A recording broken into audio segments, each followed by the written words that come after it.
Hello, I'm Evie and welcome to my video essay.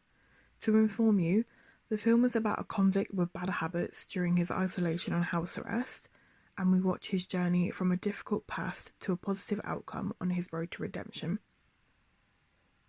I am the producer and the gaffer on this project, and I'll start with producing first. I've always been interested at producing, and to understand more of the job role, I jumped at the chance to do it on this film because I feel as though I could lead the communication in the right direction.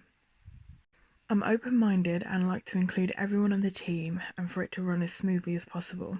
With producing comes new responsibilities that I am eager to learn, such as budgeting and marketing. Positives for the role. I was aware of different personalities and how to approach each member individually as well as the team. I know that encouraging everyone to have their say is important, and including everyone is my best skill for teamwork. I believe that because I kept an open line of communication, it helped pre-production planning so that we could do this project. I found my scheduling impact the group in a positive way and to help deal with the stress and the workload. As you'll see from my schedule, I organised each job role and gave a time/date for individual and group deadlines. During the beginning of the production, we dealt with a lot of stress due to students being in other tutor groups, but I quickly resolved this with our meetings being scheduled around all other members. I created pre-production, production days, rehearsal dates, editing weeks and film festival deadlines. This was for all of us to understand our job roles and meet deadlines efficiently. Budgeting worked out for the better once location and actors were decided upon, giving us a lower cost for the overall production.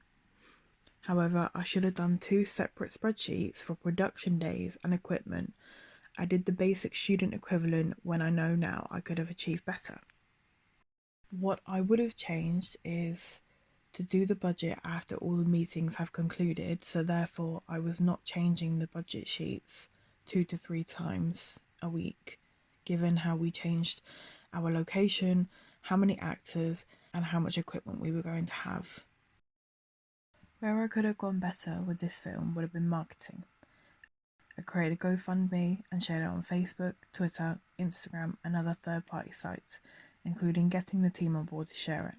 However, we got no hits on the finance and only a few questions here and there about the plot.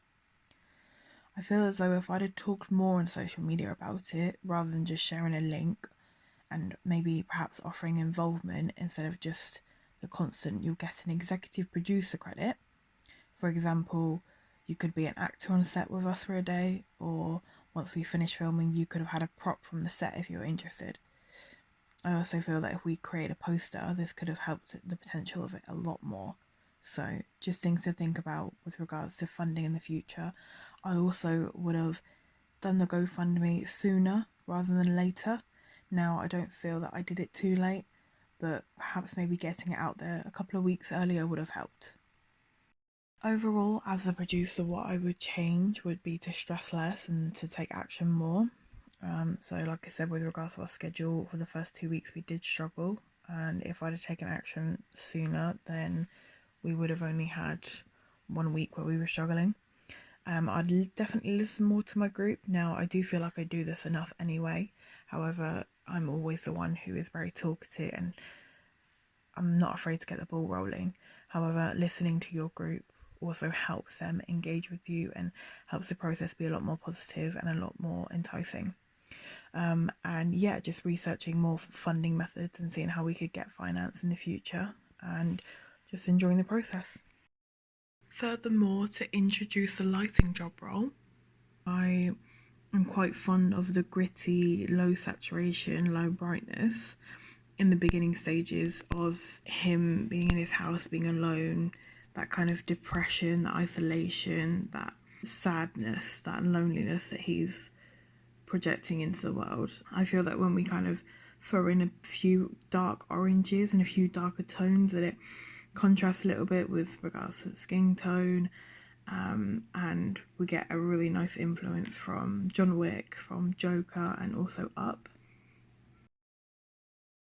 Due to my lack of experience with lighting, I can only talk about my previous role, my first year film, we were far too overexposed, and given the location of this particular project, we had a lot of open windows in the front room and the kitchen, which is where the majority of this is being shot, as well as it being outside. I never really saw reflectors as being a big deal until this particular project and did a bit of research on the lighting. The fact that most of the walls are kind of creamy coloured / white, so you can bounce the light off that nicely and get loads of different reflections in the room. Also, we can grain it down as well with regards to potentially putting in some greys with regards to the costume and what we're seeing come off the TV light as well. So with regards to our colour palette and using navy, green and orange, we will use lower saturation for the green and orange just to bring in impulsiveness and instinctive and being wary. The navy is going to symbolise potentially trust and authority, but as well as control.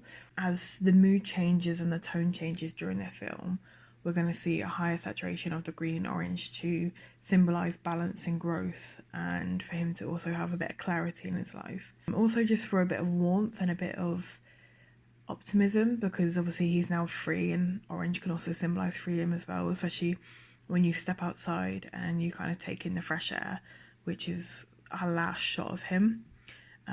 So yeah, it can symbolise freedom, it can symbolise him being restored. So that's kind of the main three colours that we're going on the colour palette. The white around him and the grey around him, with like how neutral it is, also brings ignorance and a little bit of emptiness. Also shows like his mental state of not much is going on.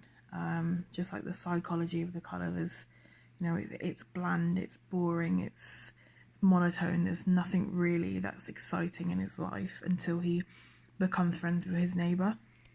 I would definitely have more of an open line communication with DOP and director. Take more patience, give myself more time to set up and to be proud of what we're actually producing and what I'm putting out there with regards to the lighting, the set. Obviously the tone of the film changes, and with that we have a bit more brightness, a bit more higher saturation. I definitely would take my time with it, be a lot more patient with it, and to look at it through the viewfinder or the monitor, and just to make sure that everything was set up how I wanted it to, and to not relive the experience of it being overexposed again. In conclusion, would I do producing and lighting again? Absolutely. Even though there's been certain areas where I feel I've done well on producing, I could have improved. For example, on the schedule, I could have put locations as well. With the budget, I could have had 2 separate ones and it looked a whole lot more professional than what it actually did. After doing more research on lighting and understanding how much of an impact it really does have on the tone and the theme of the film, yes, I would definitely love to throw myself into that job role if we do film this later on in the year. And I feel like I would learn more being on set and experiencing it that way and just playing around with the lights. Thank you for listening.